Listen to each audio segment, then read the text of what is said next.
So there's a line in Psalm number 20 that I really like. It says, "Some put their trust in horses and chariots, but we put our trust in the name of the Lord our God."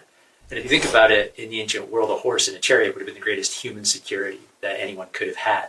And so in the psalm, what the psalmist is saying, what King David is saying, is that I put my trust above all in God more than any other human security. And I think if you really consider it, that's kind of the essence of holiness, actually. It's trusting in God above all else and then acting from that trust. And I think we see that exemplified in the life of Saint Joseph. So we're going to celebrate the feast of this great saint on March 19th. And if we look at his life, it's characterized by so many moments of trust that really become an attitude of trust in his heart.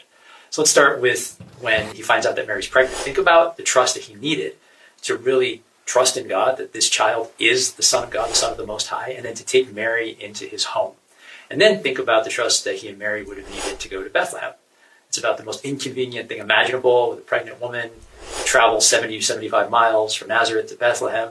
Then when he's in Bethlehem, he can't find any place for Jesus to be born. So he's just trusting in God again and again in those moments. And then think about when the baby Jesus has to go into Egypt. So the angel appears to Joseph and he says, take the child and his mother and flee into Egypt because King Herod is trying to kill the child.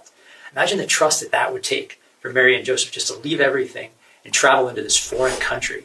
Where did they get the money from? Some of the saints speculated that maybe they used the gold that the wise men had given them to pay for the trip. So imagine that. Joseph's probably thinking, there goes our retirement fund. But he uses that. He goes down into Egypt. He's there. Then God tells him, now come back into Israel, raise this child Jesus. So just moment after moment, day after day, year after year in the life of Saint Joseph, God's asking him for trust. And then think about what it meant for Joseph just to live every day in this quiet simplicity in Nazareth. So we know from the Gospels that Joseph was a tekton, and we often translate that as carpenter, but we really shouldn't think carpenter like somebody who makes bespoke furniture for wealthy people. Tekton actually means something more like a handyman.